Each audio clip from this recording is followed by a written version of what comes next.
Querían hacer la revolución liberal y acabaron siendo utilizados para contener a Podemos y presionar al PSOE. Pudieron gobernar y terminaron dimitiendo. Ahora son un zombi político. Hoy en Un Tema al Día, vida y muerte de Ciudadanos. Un Tema al Día, con Juan Luis Sánchez. El podcast de eldiario.es. Una cosa antes de empezar. En Ucrania, en Etiopía, en Guatemala o en España, Oxfam Intermón trabaja para que todas las personas tengan derecho a progresar y no solo sobrevivir. Necesitamos tu apoyo. Entra en oxfamintermon.org. El hundimiento de Ciudadanos es una serie de terror, un poco gore, con mucha sangre naranja. En cada capítulo de esta última temporada electoral vamos descubriendo a un nuevo héroe, Ignacio Aguado, Francisco Igea, Juan Marín, que siempre parecen convencidos del milagro pero que nunca lo consiguen. Ni en Cataluña, ni en Castilla y León, ni en Madrid, ni en Murcia, ni en Andalucía. Ciudadanos, el partido que pudo gobernar, se hunde. La primera decisión que he tomado, y la he comunicado a la Ejecutiva, es que dimito como presidente de Ciudadanos, porque el centro político existe, porque todavía hay muchos españoles que necesitan votar liberal y centro, y porque creo que precisamente por responsabilidad debo dimitir de ese cargo. Todo empieza a terminar aquí, en noviembre de 2019, en el momento en el que también termina la carrera política de Albert Rivera. En realidad, Ciudadanos y Rivera ya estaban heridos de muerte sin saberlo un poco antes, cuando rechazaron entrar en el gobierno del PSOE, lo que derivó en una repetición electoral.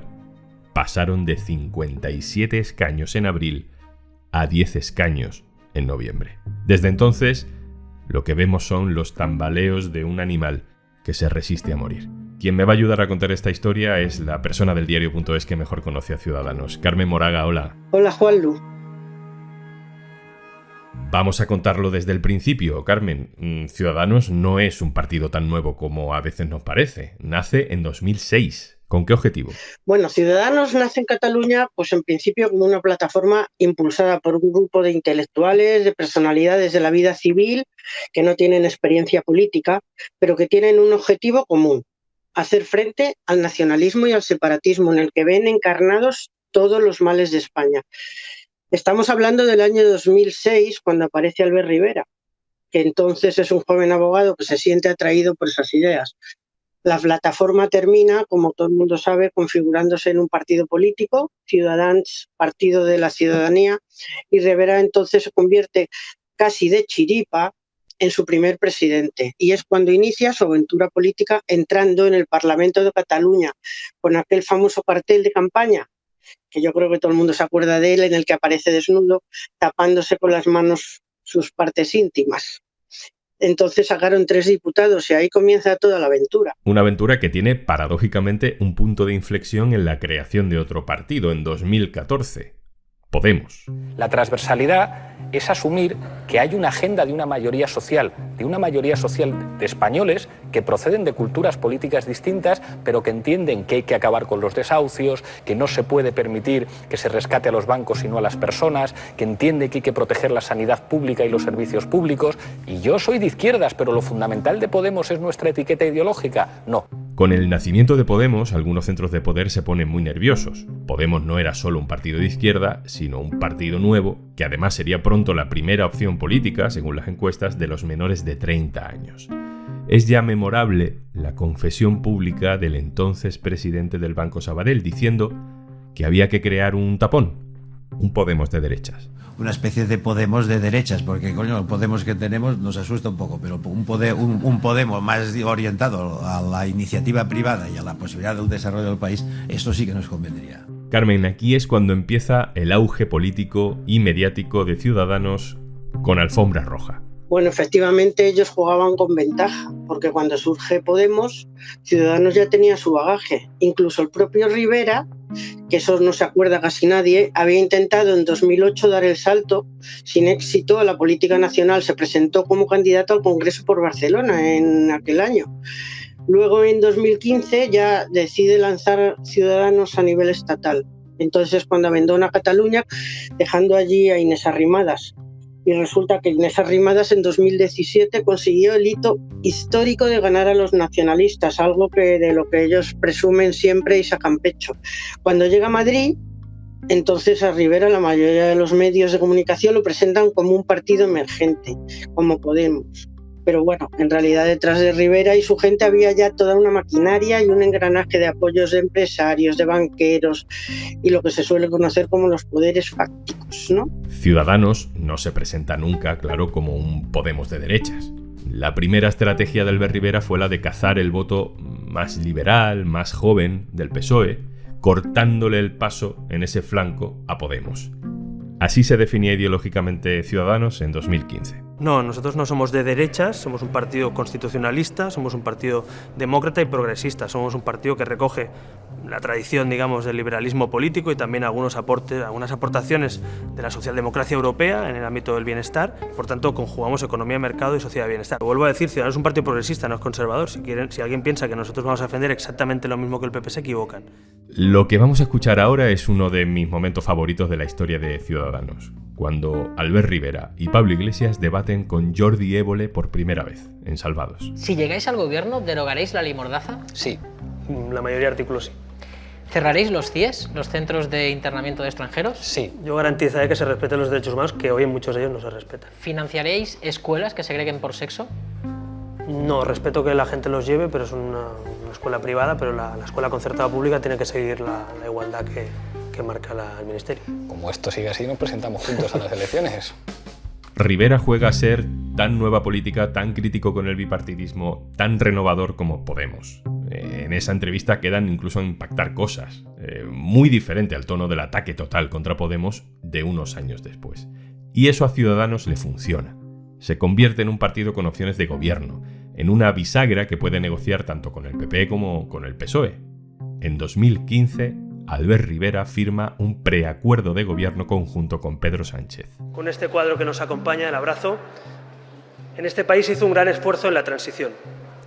Con valentía, con generosidad, con coraje.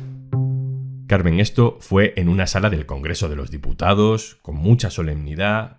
Parecía que tarde o temprano gobernarían juntos. Rivera llegó a mantener con Sánchez, es verdad, al principio una relación cordial, aunque personalmente enseguida, sinceramente, yo creo que se calaron mutuamente y se instaló entre ellos una gran desconfianza. Hubo un pacto entre los dos, después de esas primeras elecciones de 2015, que se quedó en un cajón al fracasar la investidura de Sánchez, y a partir de ese fracaso, las relaciones entre ellos ya empiezan a deteriorarse. Rivera decide girar a la derecha y luego cierra un pacto con Rajoy. Pero además es que en la asamblea que celebraron en 2017, el partido abandona totalmente su ideario y las referencias a la socialdemocracia. Se declara entonces un partido liberal, progresista y europeísta. Y aquí llega el momento clave del principio del final, 2018. Las encuestas le dicen a Albert Rivera que va como un tiro. Pero Pedro Sánchez consigue tumbar a Rajoy con una moción de censura, Carmen. Sí, yo creo que fue el momento más dulce para Rivera. Todas las encuestas le encumbraban y le hacen creerse el espejismo de que podía dar el sorpaso al PP y ser el gran líder del centro-derecha. La moción de censura de Sánchez a Rajoy, en 2018 le deja descolocado, porque da la espalda a Sánchez y empiezan con la cantinela de que tiene una banda, que van a destruir España. Él pensaba entonces que se iban a convocar elecciones y soñó con poder convertirse en el gran líder del centro de derecha e incluso de llegar a ser presidente del gobierno. Pero la jugada, como se sabe, le sale mal y a partir de ese momento su animadversión hacia Pedro Sánchez ya es total. Y es que ninguno se soporta. ¿Cómo vamos a superar la dinámica de confrontación de rojos y azules que vinimos a combatir si nos convertimos en azules? ¿Cómo vamos a ser creíbles en nuestro compromiso con la regeneración si vamos a apoyar a gobiernos que llevan más de 20 años en el poder? ¿Cómo vamos a vencer al nacionalismo si no ponemos todo de nuestra parte, aunque otros no lo hagan, para evacuarlo del poder? ¿Cómo vamos a construir un proyecto liberal en España si no somos capaces de confrontarnos a la extrema derecha que está en las antípodas de todo lo que pensamos? Estas son las palabras del diputado de Ciudadanos, Toni Roldán, que dimitió. Dimitió básicamente porque no compartía la estrategia de vetar al PSOE. Por aquel entonces, el tono de Albert Rivera con el PSOE ya era este. Sánchez, Ayer te escuché en un meeting que intentabas hacer cachondeo con Ciudadanos diciendo que éramos liberales ibéricos. Pero ¿sabes qué te digo? Que nos ha gustado tanto que nos lo hemos copiado y lo vamos a utilizar toda la campaña. Así que gracias, porque sí, gracias. somos Nos liberales, encanta, gracias. somos liberales, nos encanta la libertad, somos ibéricos, sí, sabemos lo bueno, lo que nos gusta y nos gusta España.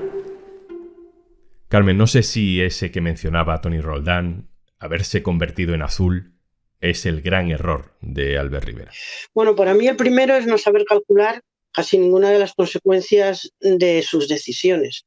Y también sus cambios de criterio. Bueno, la gente ya sabemos que empezó a llamarle veleta porque primero pacta con Sánchez, luego con Rajoy, y con la misma facilidad se revuelva contra uno o se revuelve contra otro.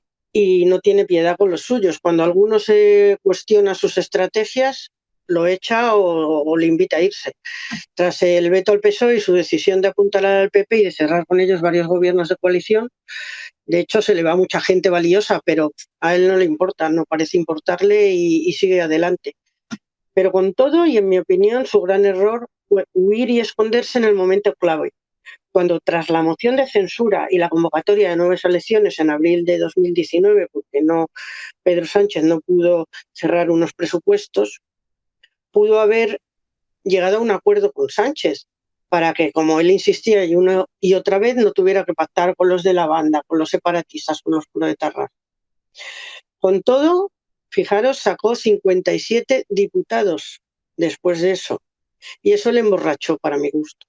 La repetición electoral después, unos meses después, en noviembre, pues le bajaron de la nube y, como ya se sabe, dejó a Ciudadanos con 10 diputados y dimitió. Y encima luego él achacó el fracaso a Sánchez, porque tampoco parecía, entre nosotros, tampoco parecía muy entusiasmado con la idea de tenerle como socio. Y los dos tuvieron, sinceramente, su parte de culpa. Pero, en mi opinión, si Rivera hubiera apartado su prepotencia y su orgullo, quizá hoy la historia sería otra. Rivera se descalabra electoralmente en ese 2019 que recordábamos al principio y dimite, se va. Es increíble, pero de eso hace 3 años ya, en los que Inés Arrimadas no ha dejado de achicar agua, empezando por Murcia, Carmen. Sí, esa moción de censura a ella le salió por la puerta también de atrás. Fue un desastre. En el partido no informó a nadie de que lo iba a hacer.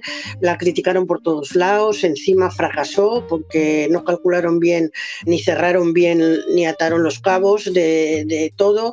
La traicionaron sus propios compañeros allí y luego todo eso precipitó las elecciones en Madrid, que Isabel Díaz Ayuso ganara con una amplia mayoría, que se quitara a sus propios compañeros de Ciudadanos del gobierno, y ahí fue el hundimiento ya y total del partido. En política, como todo en la vida, hay que entrar con dignidad, hay que marcharse con dignidad, hay que asumir responsabilidades, y yo soy el máximo responsable del resultado electoral que ha tenido mi partido en Andalucía en estas elecciones.